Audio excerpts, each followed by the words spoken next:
got some motherfucking design on right now. Bring it down, bring it down, bring it down. I got 3 old thoughts to Di sini saya akan menjelaskan tentang kapabilitas sistem politik. Apa sih itu kapabilitas sistem politik?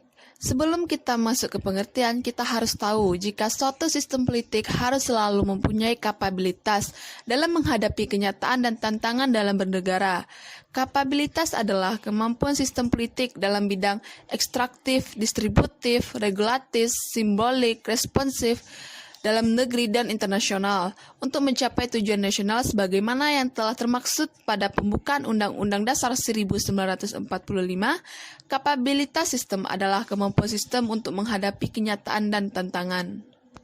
Kapabilitas sistem politik memiliki beberapa bentuk, yaitu kapabilitas ekstraktif, yaitu kemampuan sistem politik untuk melakukan eksplorasi potensi yang ada pada sumber daya alam dan sumber daya manusia. Kapabilitas ini merupakan masalah yang sama yang dihadapi oleh sistem politik liberal, sistem politik demokrasi terpimpin, dan sistem politik demokrasi Pancasila. Ekstraktif adalah kemampuan pemerintah untuk melakukan pengolahan terhadap sumber daya alam dan sumber daya manusia di lingkungan dalam ataupun lingkungan luar. Menurut Gabriel Almond, kapabilitas ekstraktif yaitu kemampuan mengumpulkan dan mengelola sumber daya alam dan sumber daya manusia dari lingkungan dalam negeri dan internasional. Kemampuan sumber daya alam biasanya masih bersifat potensial sampai digunakan secara maksimal oleh pemerintah. Misalnya, dalam mengelola pertambangan berhadapan dengan modal domestik ataupun asing dan kepentingan kemakmuran rakyat di sisi yang lain. Kemampuan pengelolaan sumber daya manusia berkaitan dengan masalah-masalah pendidikan, masalah peningkatan sumber daya, pengalokasian sumber daya manusia, dan lain-lain. Tentu saja, pada akhirnya, kedua dimensi kemampuan pengelolaan potensi sumber daya alam dan sumber daya manusia harus dipadukan ke dalam satu tujuan, yaitu kemaslahatan bangsa tentang sistem politik itu bekerja. Yang kedua ada kapabilitas distributif. Jika kapabilitas ekstraktif yaitu kemampuan sistem politik untuk melakukan eksplorasi potensi yang ada pada sumber daya alam dan manusia, kapabilitas distributif yaitu kapabilitas yang mengelola dan mendistribusikan sumber daya alam dan sumber daya manusianya, baik berupa barang, jasa, kesempatan kerja, bahkan kehormatan dapat diberi predikat sebagai prestasi real sistem politik.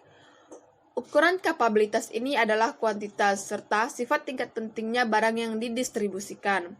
Status, kehormatan, dan kepahlawanan juga merupakan benda-benda abstrak yang didistribusikan menurut pola merit system atau spoil system yang diyakini oleh sistem politik yang bersangkutan. Kapabilitas distributif adalah kemampuan pemerintah untuk mengalokasikan dan mendistribusikan sumber daya alam dan sumber daya manusia berupa barang dan jasa yang dimiliki oleh masyarakat dan negara secara merata. Distributif merujuk pada kemampuan melakukan alokasi dan distributif sumber-sumber ekonomi, penghargaan, status, dan kesempatan untuk semua lapisan masyarakat. Sumber daya alam yang dimiliki oleh masyarakat dan negara diolah sedemikian rupa untuk dapat didistribusikan secara merata dalam rangka penciptaan keadilan sosial. Pada saat yang sama, distribusi sumber-sumber penghidupan dan pekerjaan serta mobilitas sosial juga penting diperlihatkan oleh kapabilitas distributif ini. Demikian pula dengan pajak. Sebagai pemasukan negara, itu harus kembali didistribusikan dari pemerintah pusat ke pemerintah daerah. Sistem dan struktur perpajakan akan mempengaruhi corak kenegaraan. Apakah bisa dikatakan lebih adil atau kurang adil? Lebih mampu menjalani kapabilitas distributif atau gagal? Dalam konteks kekinian, kemampuan distributif berkaitan dengan alokasi barang dan jasa. Kemampuan sistem politik dalam mendistribusikan barang dan jasa belum maksimal karena masih banyak kesenjangan antara masyarakat kota dan masyarakat perdesaan.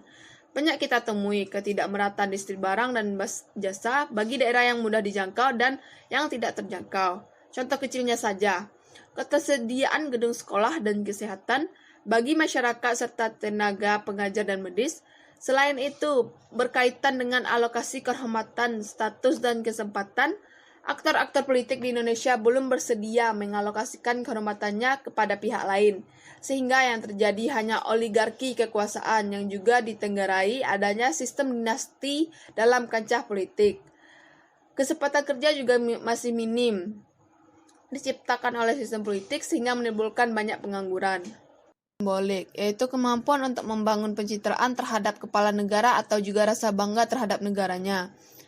Kapabilitas simbolik artinya kemampuan pemerintah dalam berkreasi dan secara selektif membuat kebijakan yang akan diterima oleh rakyat.